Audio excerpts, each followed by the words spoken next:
Afrika y'Epfo, abarundi n'abandi bimukira mu yabira. Vyasubiye kwanka muri Afrika y'Epfo kubimukira bava mu bihugu vya Afrika bagiye gupagasa muri ico gihugu ca Nelson Mandela, cigeze kuba ikimenyetso co kwibohora kwa Afrika.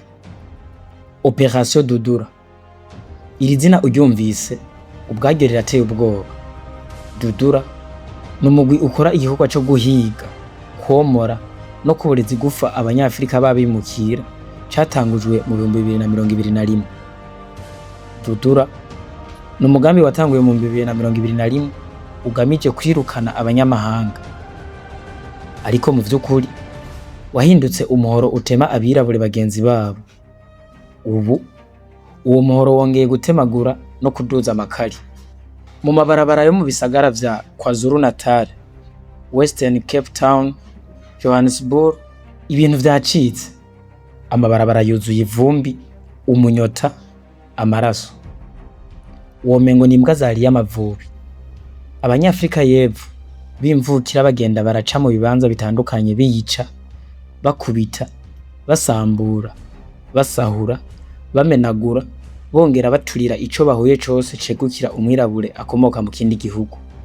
Iyo bagize imana ntibabice, basaba abo bimukira kubavira mu gihugu cabo. Bakarira cane cane amabotike, amagaraje, amakafetaria n'ibindi vyashara vyabimukira b'abanyafrika. Hari amavideo uruhuri ku mbuga zitandukanye yerekana ingene bica abanyafrika, bababoreza igufa n'ibindi bikorwa vy'ubugome. Nko kuri wa 27 Ndamukiza, video yo mu muji wa Johannesburg yerekanye iraswa ry'umunya Ethiopia yiciwe aho yari yiyicariye, atanu wavugishije, atanduru, atarubanza, atampamvu, isasu ryo mu mutwe ryarangije ubuzima bwiwe. None biraherera hehe? Ubuserukizi bw'u Burundi muri ico gihugu bwasavye abarundi kwiyubara cane, na cane kwirinda kwegera ahantu ariko harabera imigumuko, kwirinda guhangana n'abagumuka, kwirinda kuja mu bibanza biberamwo imigumuko no guhanahana amakuru. Ghana yarahamagaje ubuserukira Afrika y'Epfo muri ico gihugu inyuma y'ibikorwa vyo gutera ubwoba no gutoteza abanyagihugu bayo hamwe n'abandi bimukira b'abanyafrika baba muri ico gihugu. Ku rundi ruhande, Nigeria nayo yasavye abanyagihugu bayo baba muri Afrika du Sud kwiyubara cane inyuma y'amakuru yuko imigumuko yo kwiyamiriza abanyamahanga yongeye kwaduka mu bice bimwe by'ico gihugu. Ni mu gihe havugwa ko kuva kuri wa 27 gushika kwa 29 iyi migumuko ishobora gusubira gukara, na rijya iki gihe gihura n'igihe abanyafrika y'Epfo bibuka ukwikukira kwabo.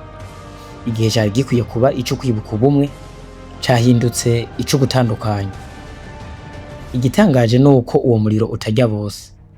Abazungu, abashinwa, abahindi baracuruza, baratembera atanuwubegera, ariko umwirabure avuye mu kindi gihugu niwe ahinduka ikibazo.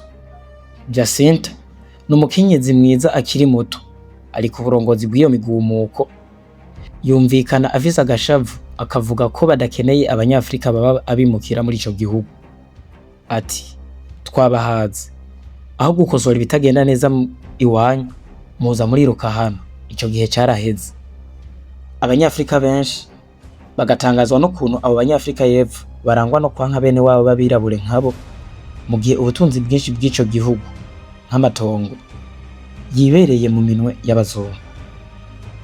Nama abahinga bakoze ubushakashatsi bavuga ko ibice 72% vy'amatongo y'abanyafrika y'Epfo biri mu minwe y'abazungu, ibice 5% mu minwe y'abahindi, ibice 4% gusa akaba mu minwe y'abirabure, mu gihe aribo bagize ibice 81% vy'abanyagihugu.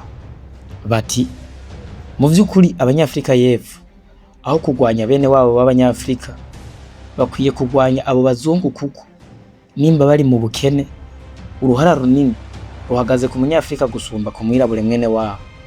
Urwanko rw'abanyamahanga, xenophobie, rumaze igihe kirekire rugaragara muri ico gihugu, kandi kenshi rwagiye ruvamo ibikorwa vy'ubugizi bwa nabi bikomeye, rimwe na rimwe bihitana ubuzima bw'abantu.